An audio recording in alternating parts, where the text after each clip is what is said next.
자, 문학. 여러분 교재로 82쪽, 83쪽을 펴놓으시고 설명을 들어주시면 감사하겠습니다. 자, 오늘 작품 제목은 뭐죠? 춘향전이죠. 춘향전을 모른다고 생각하는 사람 거의 없겠죠. 그렇죠? 춘향전 이야기 아시죠? 주요 인물 한번 볼까요? 당연히 춘향전이니까 누구? 춘향. 춘향과 사랑의 연인 몽룡 맞나요? 이 사랑을 방해하는 누구? 변사또, 변학도. 이 이제 세 주요 갈등을 일으킨 인물들이죠. 맞나요? 내용인즉슨 남원의 절세미인 춘향이가 다음날 그네를 띠는데 강한루에서 그치? 누가? 그 남원 부사로 부임한 서울 도령 이몽룡이 놀러 나갔다가 봄놀이 나갔다가 춘향 그네 띠는 모습을 보고 첫눈에 뿅 가죠. 첫눈에 뿅 가가지고 자기 방자를 시키고 뭐 이렇게 해가지고 조금 거시기한데 바로 그 사람들은 그날 자기들끼리 결혼을 하는 거죠. 자기들끼리. 누구 허락하에? 춘향의 엄마 허락하에. 춘향의 엄마는 누구지? 월매입니다. 그 월매. 이름이 만만치 않죠. 자, 월매는 이제 원래 기생이야. 원래 기생인데 이제 나이가 들어서 우리로 지금 퇴직하는 기생이야. 그래서 퇴기라고 해요. 퇴기. 근데 문제는 춘향의 아버지입니다. 춘향의 아버지가 양반이었어. 성씨성을 가졌기 때문에 춘향이를 성춘향이라고도 이야기합니다. 그러면 이제 문제는 춘향이는 양반일까요? 기생일까요? 기생은 굳이 말하면 천민입니다. 그죠? 당시에 조선시대에는 이런 경우 이 춘향이 신분이 뭐가 되는 게 정상이지? 기생입니다. 예. 종모법이라 해서 엄마를 따라가게 합니다. 핵심은 이렇게 양반수를 안 그래도 늘어서 탈인데 양반들이 사고친 자제들까지 다 양반이 되버리면 양반수 너무 많아지죠. 그죠? 그래서 춘향은 이제 기생의 딸로서 살아가는데 이제 이게 이제 굉장히 중요한 주제가 되는데 어쨌든 뭐 춘향의 속마음은 제가 여기 뭘 붙일 거냐면 서정주의 추천사라는 유명한 시가 있습니다. 그 시하고 춘향전하고 매우 밀접한 관련이 있고요. 이 지금 제가 말을 아직 아끼고 있는 주제의식과 굉장히 연관되어 있습니다. 그래서 그렇게까지 연결해서 공부를 하셔야 되고 그런 춘향이를 서울 글선생 서울에서 이제 공부만 한 이 아리따운 또 총각이 반해가지고 이제 자기들끼리 결혼한 거야. 쉽게 말하면. 근데 당연히 정식 결혼이 아니죠, 그죠? 그냥 자기들끼리 살림 차린 거죠. 살림 차렸는데 문제는 두 사람이 언약을 맺거든요. 맺는데 그 몽룡의 아버지가 이제 좀 잘 나가지고 남원 부사를 거쳐서 서울로 다시 가게 되는 거죠. 뭘 해야 돼? 이별을 해야 되지. 춘향이는 나는 당신의 부인이다 이거지. 너는 날 잊지 마라. 꼭 나를 찾으러 가라. 그리고 서울 가서 놀았는지 공부를 했는지 모르는 상황인데 새로운 남원의 사또가 부임합니다. 변학도라고 그죠? 얘가 이제 만만치 않은 악인이죠, 그죠? 그 이제 당시 탄가놀이의 전형성을 다 보여주는데 이제 아까 월매가 퇴직한 기생이라 했잖아, 그지? 그러면 이제 그 기생도 종류가 많은데 관기라고 있습니다. 관아에서 공식적으로 기생으로 그 관의 일을 하는 기생으로서 이제 그 기생의 말하자면 그 명단이 있는 거야. 명부. 우리 남원의 관기가 누가 있다 이렇게 되는데 점검을 쫙 하는데 이제 춘향이가 안 오는 거지. 춘향이가 안 오는 거지, 그지? 자게 볼 때 얘도 거기 족보에 올라 있는데 걔 이제 불러가지고 보니까 엄청 예뻐. 그래서 시끄럽다. 오늘 밤 나의 수청을 달라 하는데 춘향이가 뭐라고 이야기하지? 그 유명한 나는 뭘 하고 싶다? 일부 종사를 하고 싶다. 한 남편을 따라서 섬기고 싶다 이 말이잖아요, 그렇지? 정상적인 결혼한 여자는 당연히 해야 될 일이죠. 소위 말하는 정절의 개념입니다. 맞나요? 근데 이제 변사또는 웃기는 거야. 이는 기생인데 기생이 어떻게 일부 종사를 해? 아닙니다. 저는 결혼한 몸입니다. 왜 하는 거야? 춘향에 나는 죽어도 네 수청을 못 든다. 그래? 니는 죽어도 내 수충을 들어라. 이래가지고 이제 옥에 갇힙니다. 그렇죠? 참 이 변사또도 그렇지? 그냥 놔주지. 옥에 갇힙니다. 자, 옥에 갇히는데 서울에 가서 기약 없는 이몽룡이가 차라리 기약이 없으면 희망이나 품을 텐데 남원에 짠 나타나는데 거지가 됐습니다.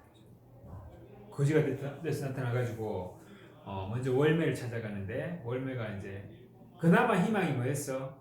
이놈이 서울 가가지고 좀 출세해가지고 우리 딸 구해주기를 바랬는데 거지가 됐어. 그러니까 완전히 월매가 사위 이몽룡을 박대를 하죠. 자기 본성 나오는 거죠. 그 이제 몽룡이가 춘향이 한번 보고 싶다 하거든. 그 거지가 돼가지고 감옥을 찾아가죠. 춘향의 태도는 변함이 없어. 아, 이몽룡 뭐해? 역시 내가 여자는 잘 만났어 하고 이제 다음 날이 무슨 날이죠? 면학도의 생일 파티 날입니다. 생파. 역시 탄가놀이답게 생파에 그냥 조용히 하면 될 건데 다 불러 모아. 남원 주변의 모든 작은 마을 수령들 한 잔에 한 잔 다 불러 모아. 걔들 다 먹이려면 엄청나게 밑에 사람들이 갖다 잔치해야 될 거 아니야. 거기를 이몽룡이 찾아가가지고 나도 뭐 양반인데 한 자리 낍시다 하는 거죠.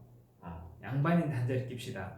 뭔가 이제 당시에는 뭐 관직이 없어도 양반을 존중해 주는 게 있으니까. 근데 사실은 뭐가 있어야 돼? 때깔이 나야 돼. 있어 보여야 되는데 거지가 와가지고 지도 양반이라고 거기 누대에 올라고 한 잔 먹자 하니까 이제 뭐 그 장면이 이제 또 재밌게 묘사가 되죠. 근데 이제 변학도가 이몽룡을 좀 쫓아내고 싶어가지고 네가 양반이면 그를 알아야 되지 않겠느냐. 우리 그래서 한시 짓기를 하자라고 이야기하죠. 한시는 뭐가 맞아야 돼? 자, 네 줄이면 이게 뭐지? 절구죠. 그 다음에 8줄이면 율시라 그럽니다. 그럼 이제 짝수 줄의 끝자리가 이때면 끝자리가 위에가 군이면 밑에는 뭐 무운이 된다든지 우리 라임이라 그러나요? 랩에 그걸 맞춰서 시를 지어야 되니까 사실은 보통 내공 없이는 한 시를 못 짓죠. 자기 할 말도 하고 뭐도 맞아야 돼? 라임도 맞아야 돼. 이게 한시거든요. 그래서 이제 이놈이 못하고 꼬리를 내릴 거 생각하고 한시 짓기를 하는데 이제 좀 얻어먹고 촥 써가지고 탁 내고 지가 갚입니다. 그런데 이제 이걸 딱 본 순간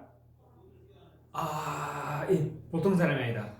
자기들을 완전 까는 시를 하거든요.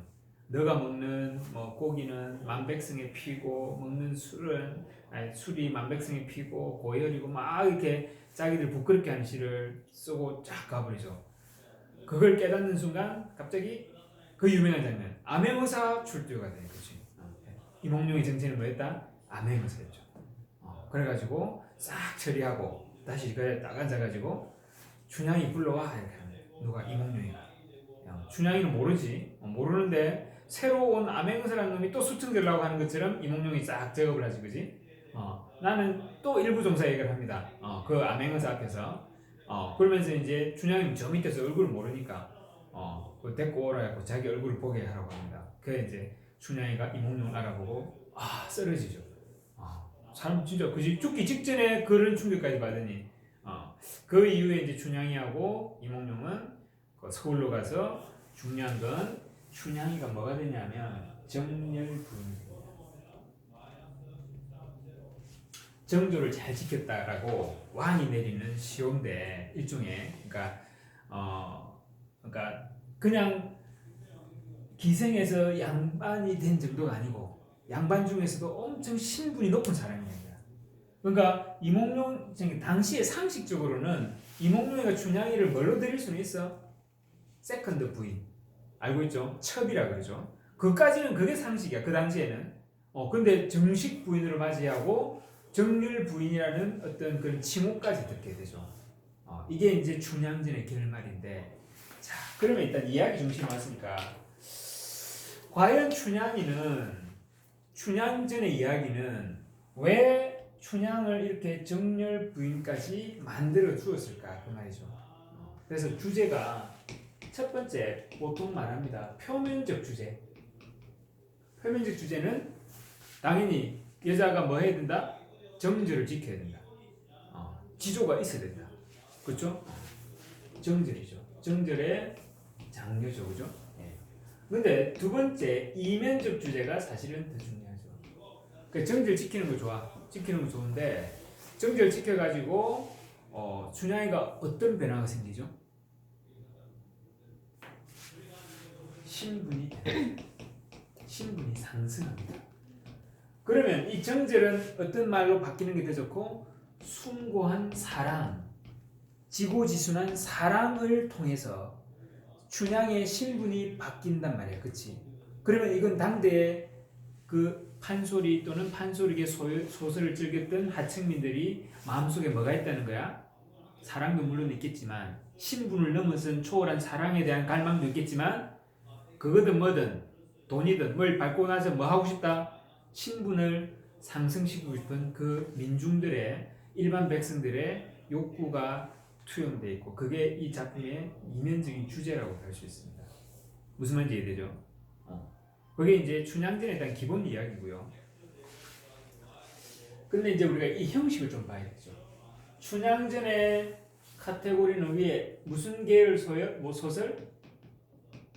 판소리계 소설이라고 합니다. 맞나요? 자, 이거 몇 번 한 것 같은데 요 밑에 단계가 뭐지? 소설을 먼저 쓴 게 아니고 사람들이 판소리를 들었죠, 그죠? 그럼 판소리 그 음악 말고 그 판소리의 가사, 그걸 판소리 사설이라고 합니다. 맞나요?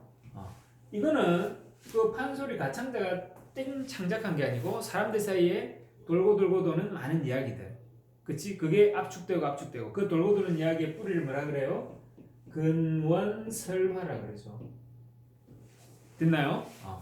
뭐 이게 남은 열려서라 그다음에 뭐 관탈민여서라 등등 이야기는 몇 개 있습니다. 춘향전은 그것들이 종합돼 가지고 뭐가 되는 거야? 판소리 사설이 되고요. 판소리가 되고요. 그다음에 그게 이제 너무 재밌으니까 전에도 이야기했지만 판소리는 누가 해? 가수가 해. 이 가수 불러오기 너무 힘들어. 그러니까 그 이야기가 재밌어서 뭘로 자꾸 쓴 거야? 동네 글 좀 쓰는 사람들이 쓰는 거야 그 이야기를, 그지? 그걸 이제 소설로 묶어내니까 판소리의 소설이 되는 거죠. 자, 그럼 여기에서 판소리의 사설, 노래 가사가 이기 들어갔기 때문에 이 안에는 이중적인 문체가 있습니다. 뭐하고? 운문성하고 산문성이 혼재합니다. 왜 운문성이 혼재하지? 원래 노래 가사였으니까 뭔가 운율이 있어야 될 거 아니야. 무슨 말인지 이해되지? 그걸 대부분 그대로 가져갔고 또 소설로서 뭔가 손을 댔기 때문에 산문적인 요소와 운문적인 요소가 다 같이 있다는 거예요.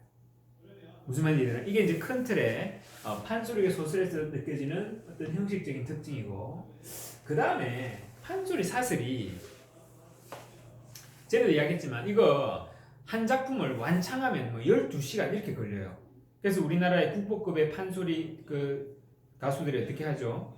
그 앨범을 내잖아, 그지? 그러니까 그런 공연을 한 번에 실제로 12시간짜리 공연을 누가 볼 수 있겠어? 그럼 당시 조선시대도 마찬가지인 거야. 그러면 당연히 이 가수들은 사람들이 듣고 싶어한 주요 대목들을 이렇게 그 현장에서 막 한단 말이야. 그 이야기 자기 머릿속에 다 있고. 그래서 춘향이 감옥에서 이몽룡 만나는 대목 해주시오 하면 그걸 애절하게 하고, 무슨 말인지 되나요? 이몽룡이가 암행사 돼가지고 춘향이 이렇게 나중에 그 충격 그 쇼킹한 그 장면 제일 좋아하거든. 그거 해주시면 그걸 이제 하는 거야. 자, 그러면 자, 내가 가수야. 뭐 1년에 한 번 갈까 말까 한 곳에서 내 이름을 알려야 되고 내가 돈을 받아야 된단 말이야, 그렇지? 어떻게 할까요? 사람들한테 그 한 장면이 엄청 재밌어야 되겠죠. 그 과정에서 어떤 일이 벌어지냐면, 자, 이거는 하나의 완결된 이야기처럼 그 압축적이진 않지만 쭉 이어진 이야기야, 그지? 소설도 그렇게 정리된 거잖아. 근데 실제로 거기 갈 때는 그 한 토막만 떼내기 때문에 만약에 전체 이야기에서 이게 너무 짧게 지나가는 이야기인데 사람들이 그걸 좋아해. 그럼 어떻게 해야 돼? 요새 우리 드라마도 그렇게 많이 하잖아. 사람들 인기 좋은 건 자꾸 키우죠. 그게 바로 장면의 극대화입니다. 이게 무슨 말이냐면 소설 전체 흐름에서는 그렇게 중요하거나 비중을 많이 차지할 장면이 아니야. 무슨 말인지 이해되나요? 그 다음에 이 장면을 자세히 보면 플롯 그 이야기 서사 구조하고 큰 상관도 없어.